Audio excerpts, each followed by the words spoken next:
In the early years of submarine development, these steel leviathans carried a grim reputation, one steeped in tragedy. Countless accidents had claimed the lives of submariners, their resting places marked only by the cold silence of the sea. So many perished that the service itself became known among sailors as the coffin service. Yet in 1939, one catastrophic event would cement that ominous name in history. Between the close of the First World War and the ominous dawn of the Second, naval powers worldwide labored to perfect the science of underwater warfare. Submarines of the previous generation were crude, their mechanical limits confining them to shallow depths and brief dives.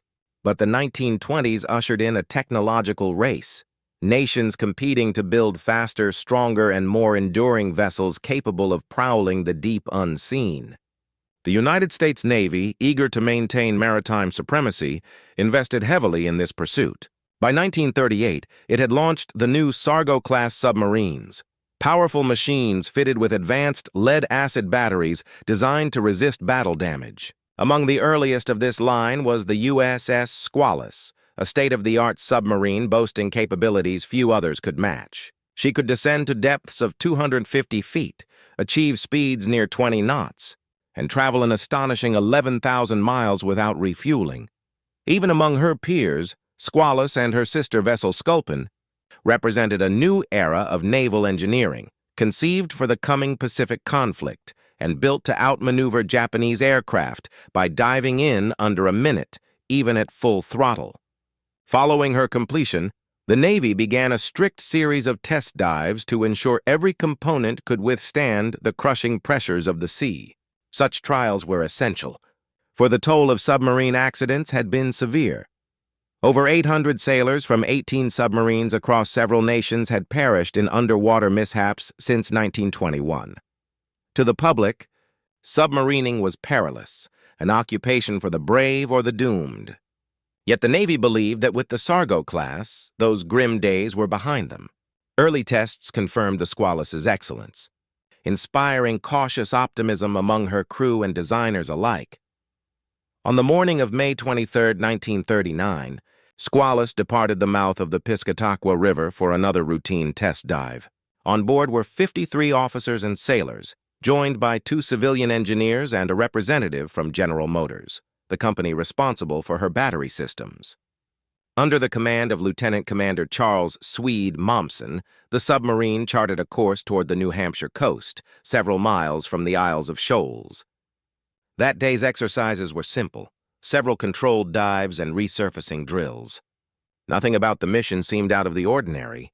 At precisely 9 a.m., the signal horn sounded through the hull, the command to dive. The submarine cruised at 16 knots, the crew moving in precise rhythm through familiar motions. In the control room, indicator lights glowed green across the main panel, confirming that every vent and valve was secured. Satisfied, the captain gave the order to dive. The Squalus began her descent.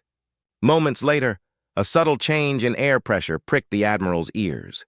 Then came the frantic voice of a crewman over the intercom. "Take her up! Take her up!"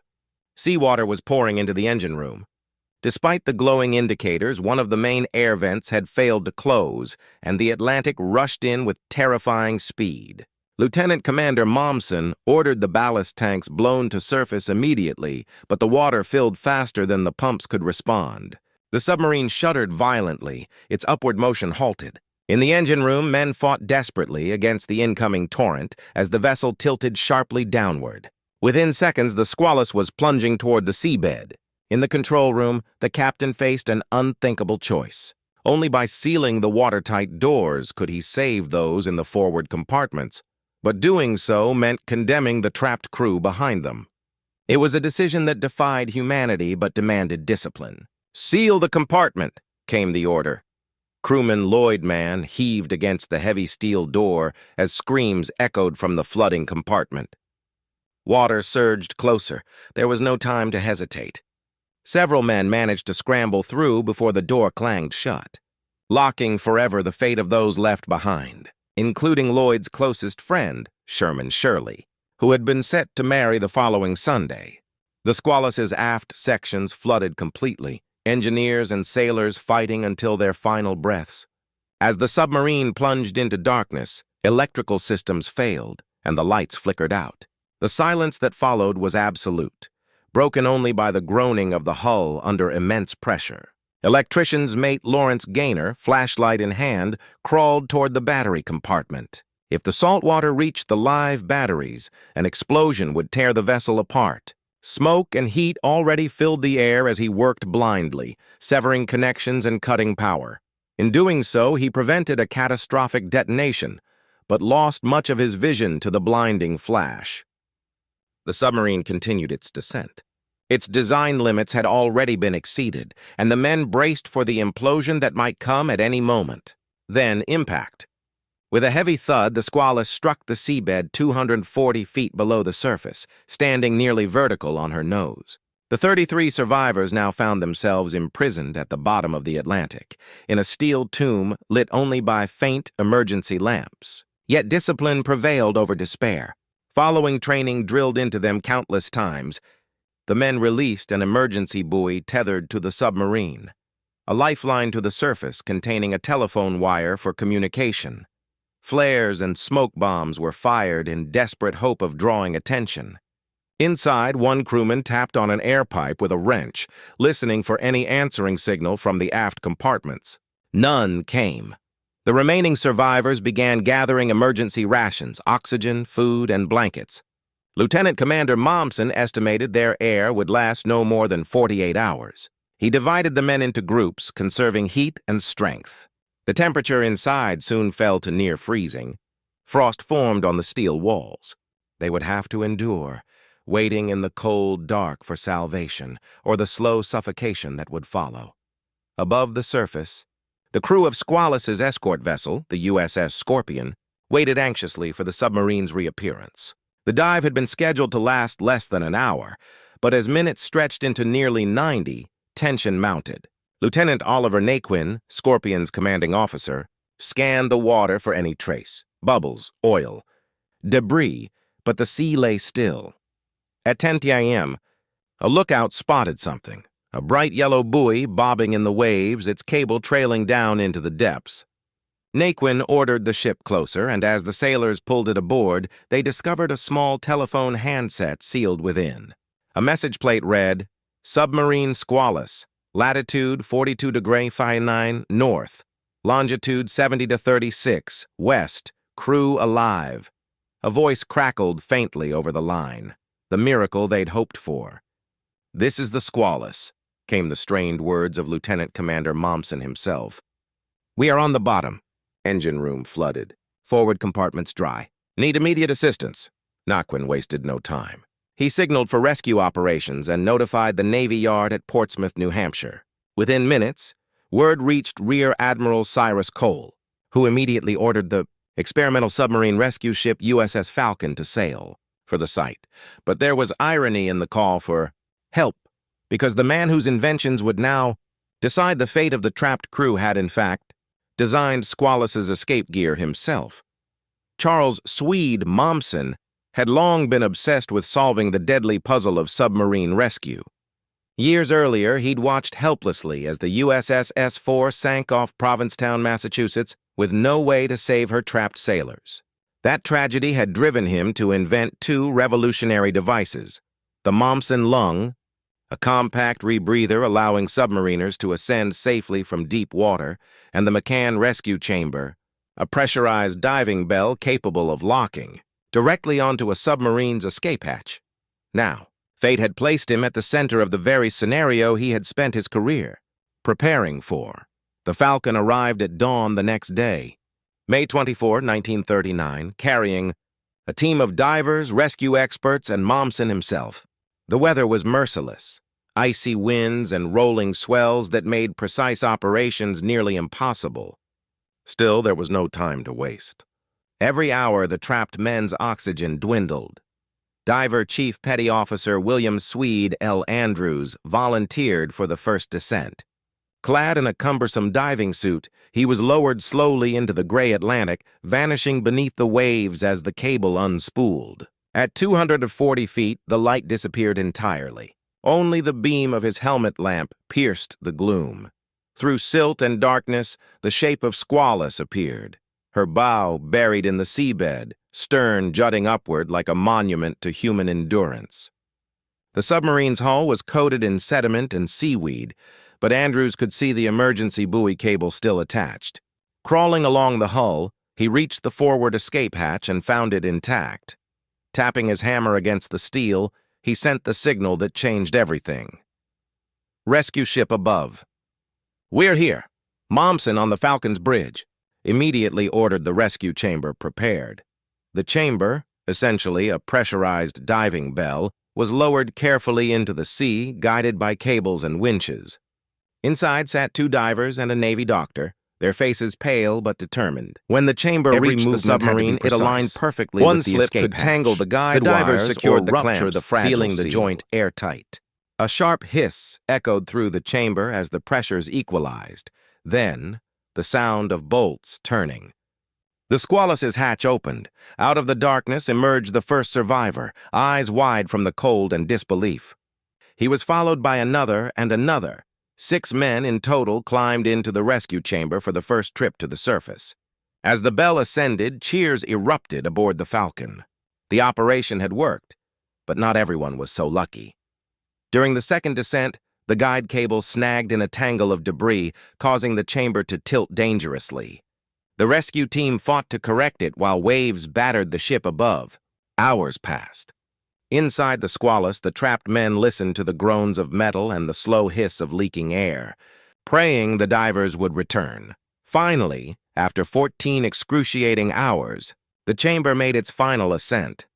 Of the 59 souls aboard Squalus, 33 survived, each brought up alive by the rescue chamber in what became the first successful deep-sea submarine rescue in history. The remaining 26 had perished in the flooded compartments, their bodies recovered only after the submarine was later raised from the seabed. The courage of the divers and crew made headlines worldwide. Newspapers called it the miracle of the Squalus. For the U.S. Navy, it marked a turning point, not just in submarine technology, but in the very philosophy of rescue and survival at sea. Lieutenant Commander, Momsen's innovations had proven themselves under the most harrowing conditions imaginable. His name would forever be linked not with the tragedy of submarines past, but with the salvation of those who served within them. The Squalus herself did not remain at the bottom for long. Salvage teams raised her later that year, refitting and recommissioning her as the USS Sailfish SS-192.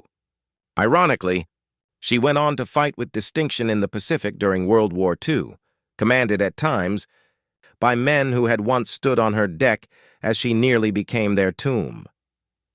Yet the legend of the Squalus endured, not as a story of loss, but of human ingenuity, courage, and redemption.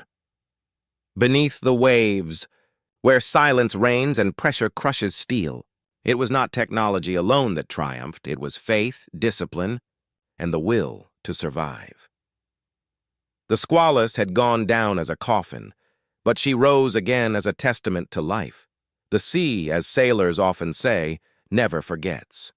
And though the Squalus had been raised, renamed, and reborn, her history lingered in every rivet and plate of steel that once lay silent on the ocean floor. When she emerged from the Portsmouth Navy Yard after months of repair, she bore a new name, USS Sailfish, SS-192, a name chosen to break from the shadow of tragedy. But to those who had known her before, she would always be the Squalus, the submarine that had died and come back to life. Her recommissioning on May 15, 1940, was a subdued affair. There were no brass bands or speeches, only a quiet acknowledgement of what she represented: resilience, rebirth, and the power of human determination. Her new crew, many of them too young to remember the disaster, treated her as just another boat in the growing submarine fleet.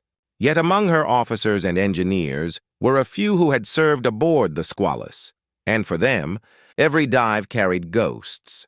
As one petty officer later recalled, when the hull groaned, it didn't sound like a ship working under pressure. It sounded like memory. When Japan attacked Pearl Harbor on December 7, 1941, the Sailfish was already on patrol in the Philippines.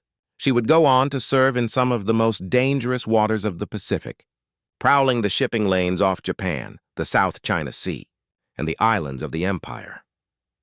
By 1943, the Sailfish was a veteran. Her crew had endured depth charge attacks, mechanical failures, and endless days of silent stalking. She had sunk several enemy vessels, proving herself every bit the equal of the Navy's finest submarines. But fate, always the unseen helmsman, had one last, bitter twist to deliver. On a freezing, storm-tossed night in the North Pacific, Sailfish detected a large Japanese convoy moving toward Tokyo Bay. Among the ships was a massive aircraft carrier, escorted by destroyers and cargo vessels. The submarine maneuvered into firing position. At 4:08 a.m., she loosed a spread of torpedoes. Two struck the carrier squarely amidships. Flames erupted from the deck, lighting the sea in orange fire. The ship began to list heavily as secondary explosions rippled through her hangars. The carrier went down slowly, bow first, taking hundreds of men with her. Only later, weeks later, did the Navy learn the carrier's name. It was the Chuyo, a converted passenger liner used as an escort carrier. On board had been 21 American prisoners of war, men, rescued months earlier from a sunken submarine. That submarine was the USS Sculpin. The Sculpin was the Squalus's sister ship, the one that had escorted her on test dives 4 years earlier, and had first raised the alarm when she never surfaced. Their crews had trained together, served together, and mourned together after the 1939 disaster. In November 1943, the Sculpin was sunk during a desperate surface battle off Truk Lagoon. Dozens of her survivors were captured by the Japanese and placed aboard the carrier Chuyo for transport to Japan. And so, in a twist almost too cruel to believe, the Sailfish, reborn from the wreck of the Squalus, had unknowingly sent her sister ship's survivors to their deaths beneath the waves. One officer, when told of the connection after the war, said quietly, it was as if the Squalus had come back from the grave to claim her own. The story of the Squalus and the Sailfish became one of naval history's most haunting legends, a tale of tragedy, triumph, and eerie coincidence. For the men of the Squalus, their survival marked the dawn of modern submarine rescue. Every submarine that followed carried equipment and procedures born from that disaster. And every submariner who escaped a sinking boat owed his life, in part, to the lessons learned on that cold May morning in 1939. For the Sailfish, the legacy was more complicated. She completed 12 war patrols, earning 9 battle stars and the Navy Unit Commendation for Valor.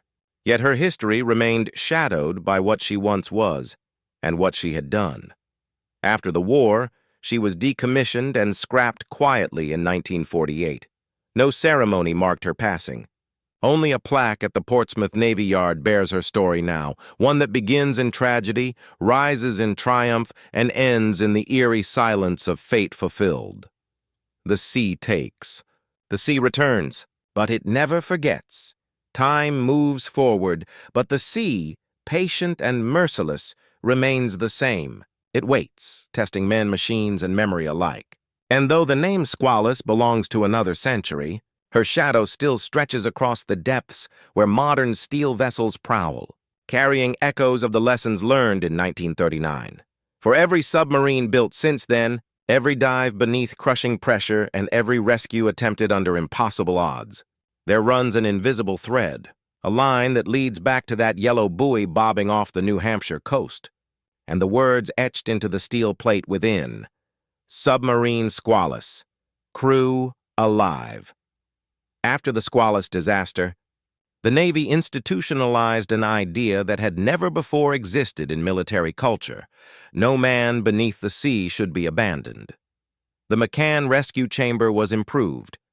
The Moms-in-Lung evolved into modern escape suits, and submarine crews began training for scenarios that, before 1939, would have been considered hopeless. By the 1960s, the U.S. and Allied navies had developed entire submarine rescue commands, standing units equipped for immediate deployment anywhere in the world. These systems were not just mechanical, they were cultural. Every new generation of submariners, from Groton to Yokosuka, was taught the story of Squalus as part of their initiation. It was more than history. It was inheritance. The Cold War turned the ocean into an arena of shadows. Submarines grew larger, deeper diving, and infinitely more dangerous.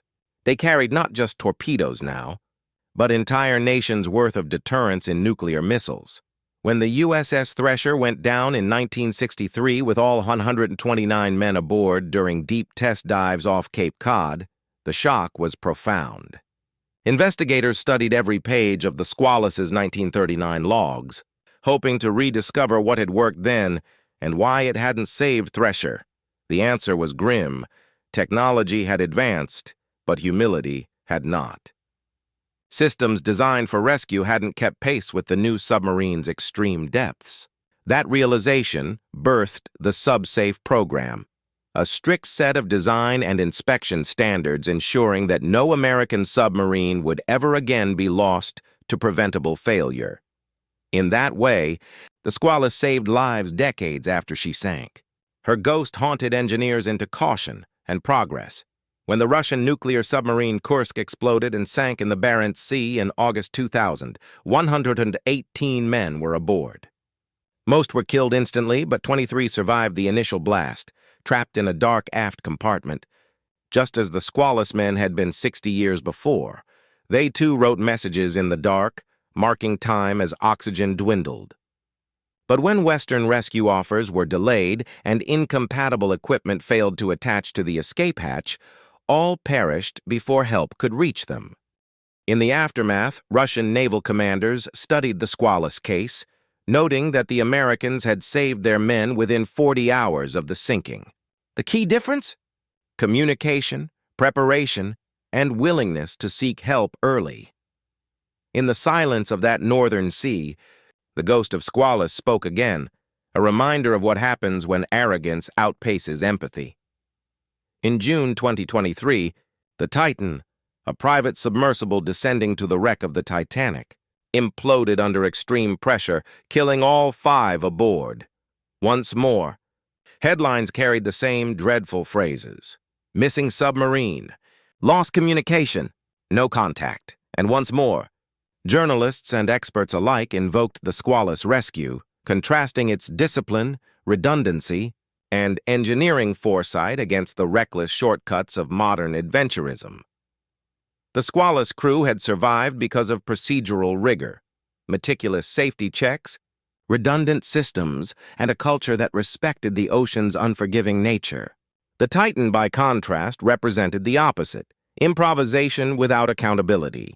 It was as if, in forgetting history, the sea had demanded another offering. Today, international rescue organizations, from the U.S. Navy's DSRV Mystic to NATO's Submarine Rescue System, NSRS, all trace their lineage to that 1939 operation. Their training manuals still cite the Squalus by name: modern deep-sea recovery vehicles, capable of descending thousands of feet and docking autonomously with submarines. Bear inscriptions on their bulkheads that echo the old creed: every man brought home. Even astronauts have studied the Squalus rescue as part of NASA's early space programs. The parallels were obvious: confined environments, life support limits, and the absolute dependence of crew upon system integrity. The ocean, in a way, was humanity's first space. The Squalus may have been scrapped in 1948, her steel long since melted down and recycled into other ships, but her story endures like a heartbeat beneath the waves. Each time a submarine dives and resurfaces, each time a rescue ship trains its sonar on a silent wreck, her legacy stirs in the water. The ocean is vast, and the memory of men is short. But the lessons written in tragedy endure longer than stone. When the cold Atlantic closed over the Squalus, it was thought she would vanish without a trace. Instead, she became immortal, a name spoken in every submarine school, a symbol of both warning and hope. And perhaps, somewhere deep beneath the waves, where the light fades and the world narrows to steel and breath, the sea itself remembers, not the noise of the sinking, nor the silence that followed, but the sound of life tapping on a pipe, refusing to give in. The Squalus never truly died. She became the voice in the dark that tells every sailor, "Hold on. Help is coming." Beneath the sea, there is no horizon, no rising sun to promise survival, no star to navigate by. Only darkness, pressure, and the sound of one's own breath echoing through steel. In that world, men face not only the threat of death, but the raw truth of isolation. It is a test not of muscle, nor of machinery, but of spirit. The Squalus survivors learned this truth first. For 40 hours, they sat trapped in half-frozen compartments, surrounded by silence so deep it seemed alive. The air grew heavy and stale. Condensation froze on the metal walls. Some prayed. Some joked quietly to steady their nerves. Some stared at the floor, counting every heartbeat. To those men, time no longer moved in hours, but in breaths. The slow, shared rhythm of endurance. And when the first diver's hammer tapped against the hull, signaling rescue, many broke down in tears not of fear, but of release. They had not only survived the sea, they had survived themselves. In the decades since Squalus, naval psychologists have studied what happens to the human mind when trapped beneath the ocean. The results reveal a strange paradox. In extreme isolation, discipline and ritual become more vital than hope itself. It was this discipline that kept the Squalus men alive. They rationed air by order, maintained watch rotations, and even performed simple maintenance tasks. Not because these actions changed their situation, but because they kept panic from taking command. Modern submarine training now teaches the same lesson.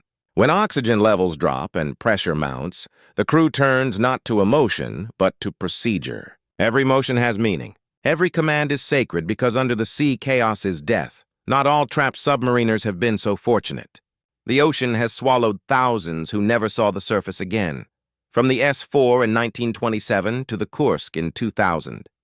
In each case, those lost men faced a final truth the Squalus survivors had escaped. The slow, creeping understanding that no one will reach you in time. Letters and journals found in recovered wrecks often bear a similar tone, not panic, but order. Men writing notes to their families, logging final systems checks, recording times and air pressures even as the end closed in. These records, calm and precise, mirror the Squalus men's own logs, proof that, in the abyss, dignity can endure even as life fades. Every submarine disaster forces a moral question that cuts deep. How much risk is one life worth? In the Squalus rescue, divers descended again and again into freezing, turbulent seas, each trip a gamble with death. Their oxygen lines could have tangled. Their suits could have burst under pressure, yet not one refused. In later tragedies, Kursk, San Juan, Titan, the same question haunted commanders and governments. Risk everything to attempt rescue or protect the living by accepting the loss? The sea gives no easy answers. But the Squalus taught one enduring truth. Hesitation kills. Action, even desperate, uncertain action, saves. The men who came back from the Squalus never forgot what it meant to live under that pressure. Many said the surface never felt the same again. The wind seemed sharper, the colors brighter. Some returned to sea duty. Others left the Navy carrying invisible scars. Not trauma in the modern sense, but a quiet reverence for the fragility of existence. One survivor, interviewed years later, said softly, "You never curse the sea again after she's let you go once." He paused. "You just listen when she's quiet, and thank her when she stays that way.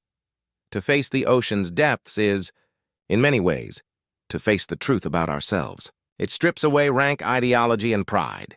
Down there, men are not soldiers or sailors. They are fragile beings suspended between life and oblivion, sustained only by faith, discipline, and each other. That is the true legacy of the Squalus.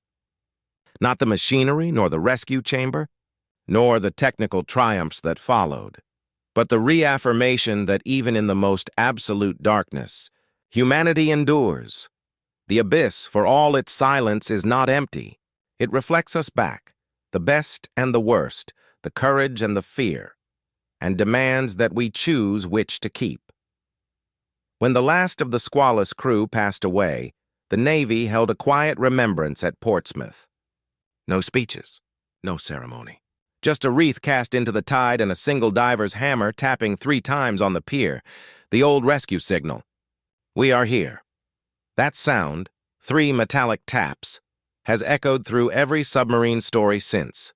It is the sound of life calling out through darkness, the sound of men refusing to vanish quietly, and perhaps somewhere deep below the waves the Squalus still answers. Not gone, not forgotten, still alive, in every heartbeat that dares to face the abyss. The ocean does not forget. Long after the last witness has died, the water still holds memory, in salt, in pressure, in silence.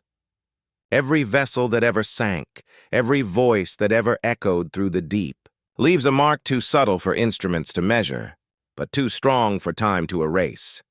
Divers who descend into old wrecks speak of it, the feeling that they are not alone, that something knows they are there. The sea has absorbed their stories, their fear, their final breaths. And somewhere in that endless memory, the Squalus still whispers.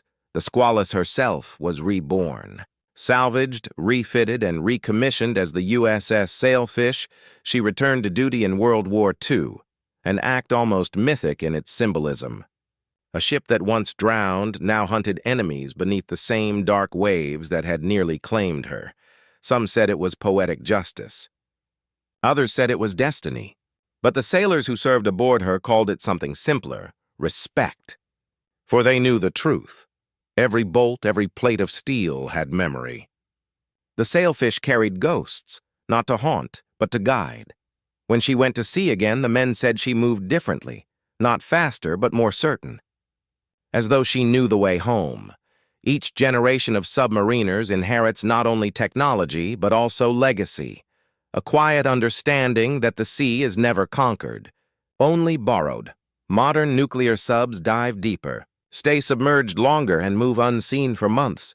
Yet the heart of their mission, and their peril, remains the same as in 1939. They live by ritual, by trust, by discipline. They sleep beneath the same eternal pressure. And when they rise again to sunlight, they too blink and smile at the surface world, humbled by what it means to come back.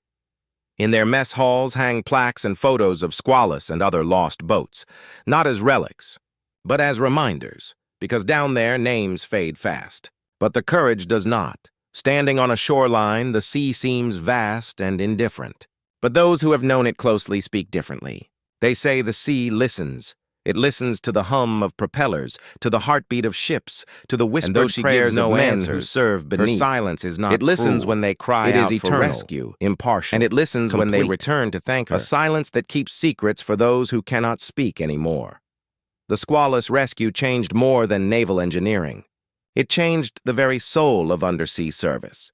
It taught that courage is not the absence of fear, but the mastery of it.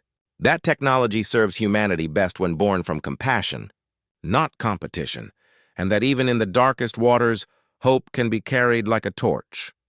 Small, flickering but unextinguished, every sonar ping, every diver's hammer, every rescue beacon that follows, owes something to that single moment in 1939, when men refused to surrender to silence.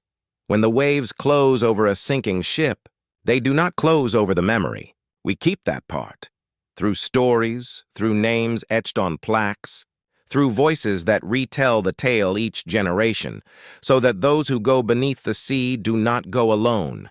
And so the Squalus lives, not as tragedy, not even as triumph, but as testament, a reminder that even the coldest depths cannot drown what is human, because the sea remembers, and so must we. The Squalus was more than a submarine. She became a turning point, a blueprint for how humanity confronts the unknown. Her story marked the moment when courage met technology, and together they rewrote the rules of survival. What began as a tragedy beneath the waves became a foundation upon which the future of deep-sea exploration was built. The rescue of the Squalus sparked a revolution in naval engineering. Before 1939, there were no proven methods to bring trapped submariners safely to the surface.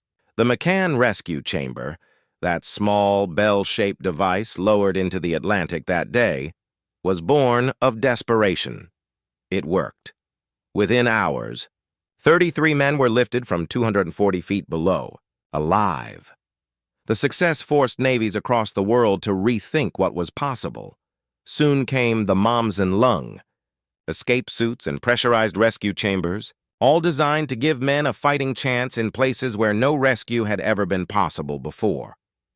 By the 1960s, the lessons of Squalus evolved into the Deep Submergence Rescue Vehicle, DSRV program. Small, agile subs capable of docking with a disabled submarine in total darkness. These machines, silent heirs of the McCann chamber, remain in service today under the name SRDRS, Submarine Rescue Diving and Recompression System. Every one of them owes its existence to the courage and suffering of 1939, the technology that saved the Squalus men would later echo in an unexpected realm, space.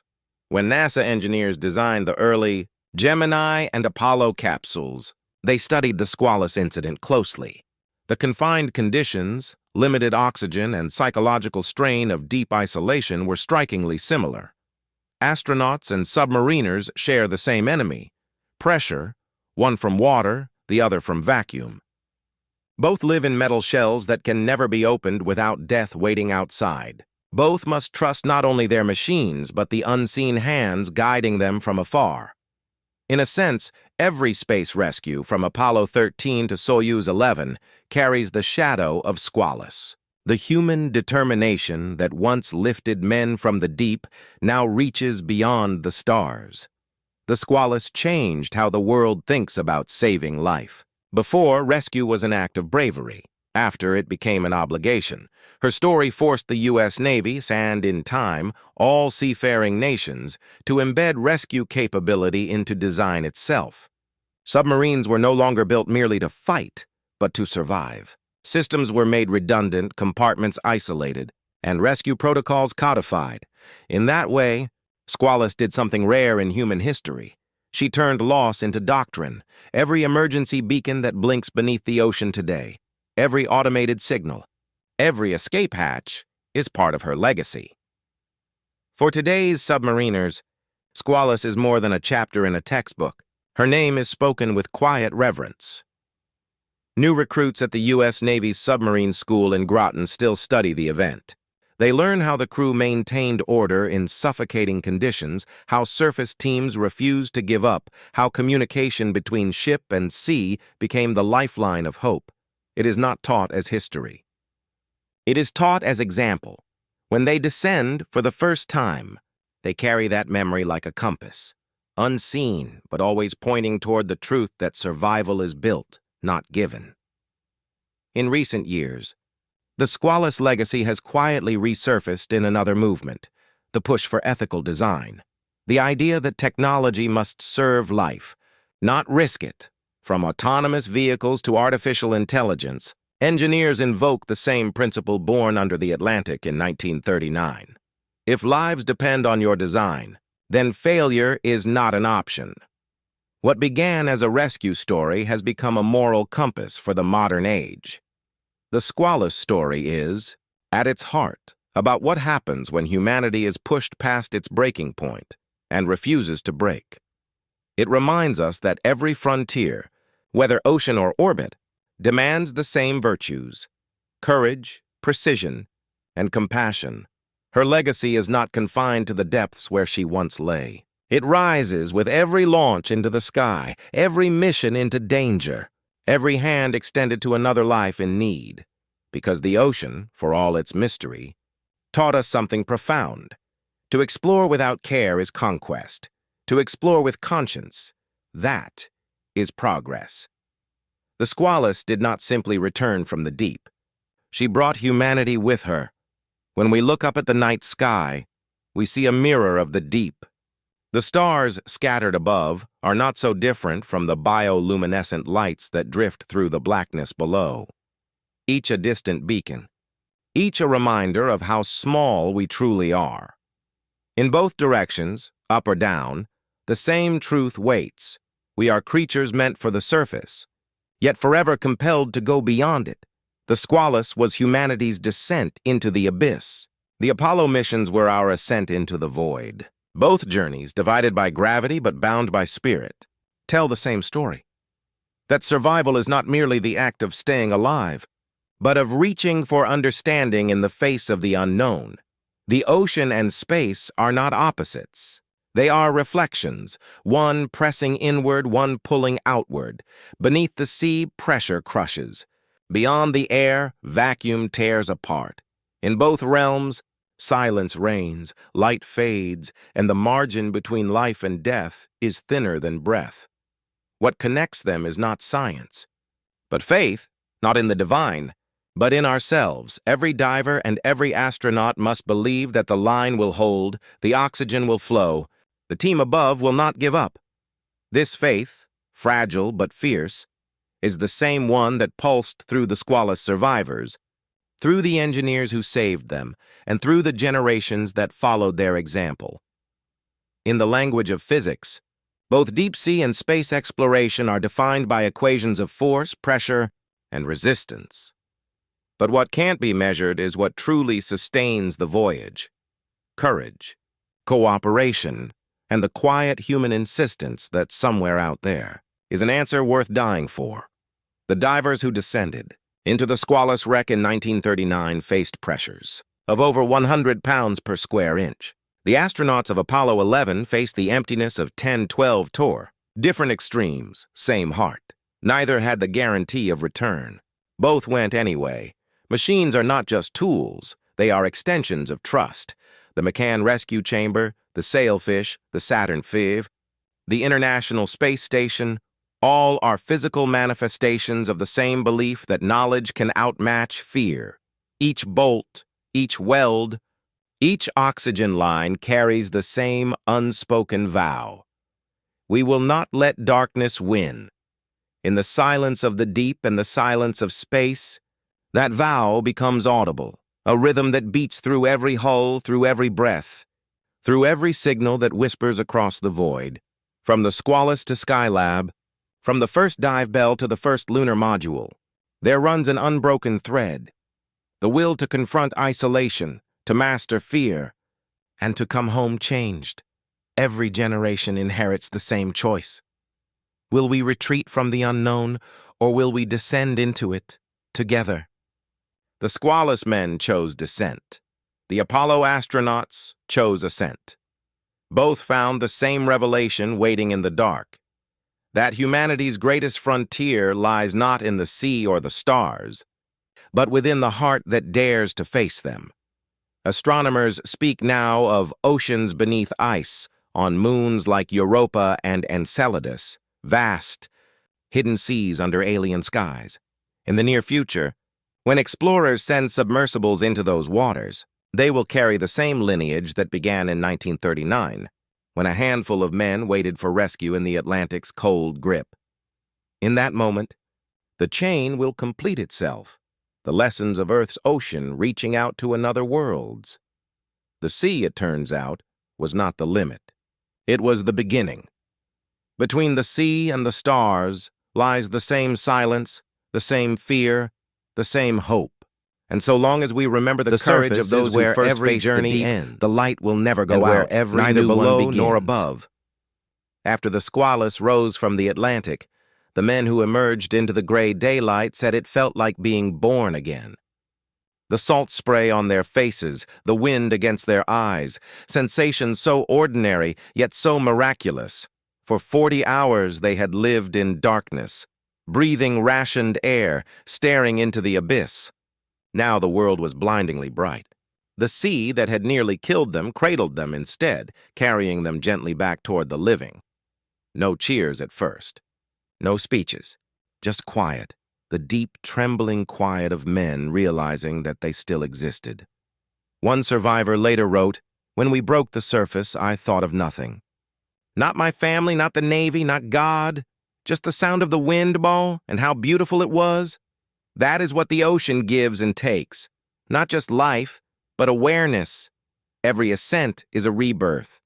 Whether from water, from grief, from the void of space, the return to the surface marks a transformation that no words can fully hold. For the Squalus men, the surface meant survival. For the divers, it meant success. For the generations that followed, it became metaphor, the proof that even from crushing depth, humanity can rise. The surface is not merely a place. It is a threshold. To reach it is to remember how fragile we are and how strong we must become. In time, the sea took the Squalus back. After her service as the sailfish, she was struck from the naval register and scuttled, resting again in the deep she once defied. Some call that irony, others call it justice, but perhaps it is simply the ocean's way of keeping balance. The sea does not hold grudges. It takes what is given, ships, bones, stories, and folds them into its rhythm. In her vastness, even tragedy becomes peace. If you were to dive to the place where the Squalus once lay, you would find no monument, no sound, no sign of struggle, only quiet. Only the slow sway of currents, tracing invisible circles over steel long turned to rust. The sea remembers, but she does not mourn. There is something eternal in the act of rising, of returning to air, to light, to hope. Every diver who surfaces, every astronaut who re-enters Earth's sky, reenacts the same ancient story, the journey through darkness back into breath. That rhythm, descent, endurance, ascent, is older than any nation or machine. It is the heartbeat of life itself. The Squalus men lived that rhythm. So do we in our own quiet ways. Every time we fall, endure, and rise again. At Portsmouth Naval Shipyard, where the Squalus once sailed, the sea still moves with the same eternal rhythm. On calm days, you can hear the wind cross the harbor, soft, steady, endless. Some say, if you listen closely, it sounds like breathing. Maybe it is. Maybe it's the echo of that moment in 1939 when men rose from darkness and drew their first fresh breath, a reminder that no matter how deep we sink, there is always a way back to the light, and in that sound, that whisper of wind across water, the story continues. For the ocean remembers. And in remembering, she teaches us what it means to live.